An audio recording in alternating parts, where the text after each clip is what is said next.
responses to those questions, especially the one about P3s.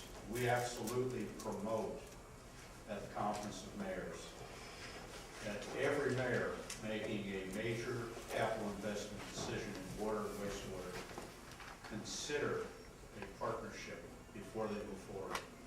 We absolutely promote it. Now, we don't tell cities you should do P3. We tell them that they should consider it. And as the mayor talked about the NEPA process, that would be one of the alternatives. There are several alternatives, DB, DBO, construction, contract ops, etc. And look at permutations of those models as well. And we've gotten a lot of traction with that. We've produced case study books in the past on cities that have done it. We often publish in U.S. Mayor, our major newspaper, articles that are drafted by the mayors who have done these types of projects. And it's a very simple template. They talk about they had a problem. Most of it is a regulatory and a finance investment problem. And they talk about what the alternatives are that they looked at and what gravitated them towards a partnership. And they talk about the nature of the partnership, and they like to close those articles in this template with the public benefits derived. Okay. Now, we started with public-private partnerships with contract ops and DBO approaches facility-wide. We, over the last several years, have gotten into the component parts of asset management, such as the pipes. And we do promote that you look at all these alternatives, including PVC, plastic pipes, in addition to the traditional models. That's the neat thing about the Conference of Mayors. We're the only pure public play in Washington, D.C. that embraces looking at many alternatives. We're not captive of one particular group or another. And so that's why you have an audience with us when you come and speak. And Bruce does a great job, and before him, Bob did a great job. And we're very happy to have you at the table. I'm going to talk a little bit about this table, but there's one little factoid. And some of my mayors get nervous when I come into the room and I have my $7 Staples Casio solar calculator, because I do this stuff, but you know, $7 goes a long way. Dan talked about 1.7 trillion lost gallons of water a year. Let me give you a little different perspective on that. I mean, who the hell knows where you come up with 1.7 trillion? But an estimate is an estimate is an estimate. So let's start with that. USGS says that in the U.S., 405 billion gallons of water are consumed daily. 12% of that is in the public sector, which the mayor is representing here today. That'd be about 48 billion gallons a day.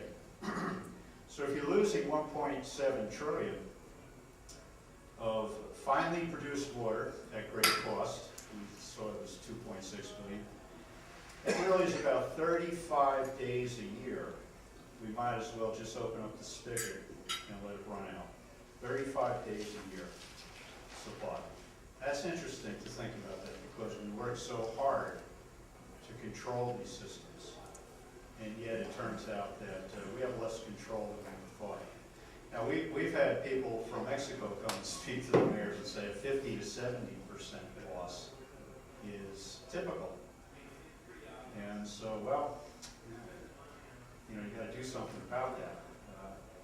But let me start by coming back to this. There's a couple of points that I wanted to say from my presentation here. This is, especially this needs gap. This needs gap is a very important number, but don't be overly consumed with it. The needs gap is, according to EPA, and rightly so, they say that if you're going to comply with existing law, you will need to invest $500 billion more than you are currently investing. So the needs gap is what local government needs to invest over and above what they're currently investing. All right? Now, it's important. It doesn't mean that our need is $500 billion.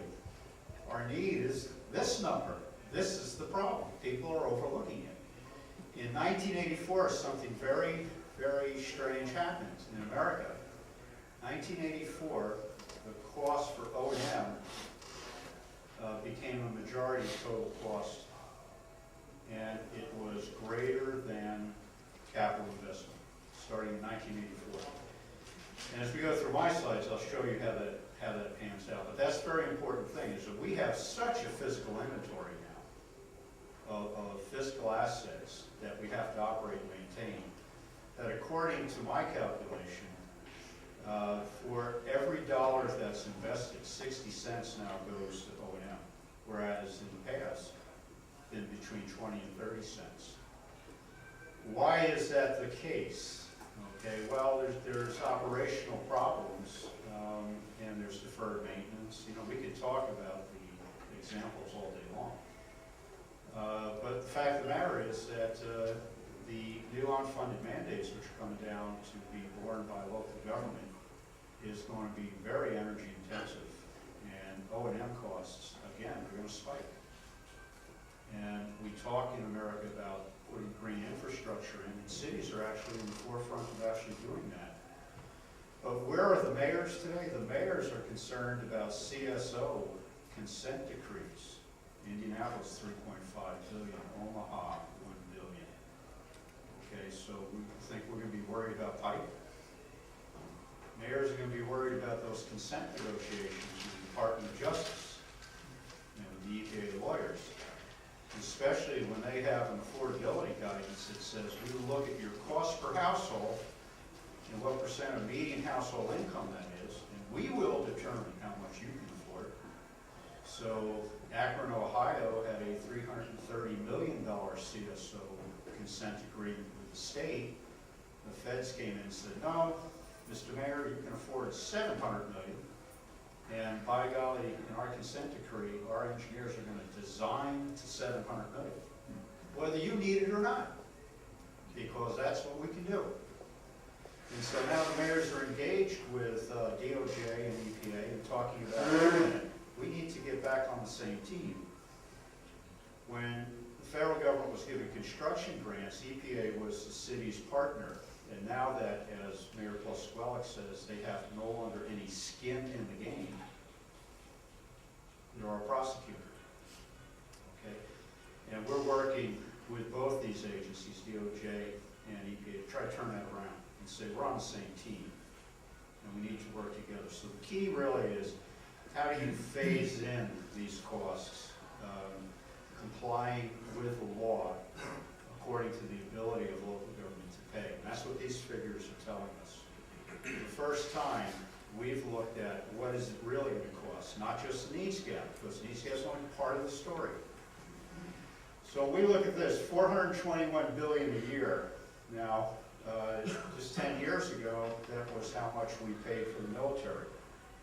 I would say 12 years ago. That was our military budget. So you can see how water is not really raising its importance with Congress, but you have a bureaucracy implementing law in the federal government, not Congress, bureaucracy doing such a good job at implementing the law that costs don't matter to them, but they do to us. And that's why the message from the mayor, I think, was right on target. You need to demonstrate cost efficiencies to get the mayor's attention. And I think you've got a great case to make, how to make it work. Let's talk a little bit then about, if you would please, go to the next presentation. I just want to talk about the different segmented markets here a little bit. Go to the first one, please. Next one. Okay, so this is capital spending over the 53 years. Yeah, I think I know this stuff. And you can see that the capital spending is the green line, and you can see how over time, and you can see that between 80 and 89, you can see the green and the purple line, and it has nothing to do with reusable water. Okay, so you can see where O&M starts out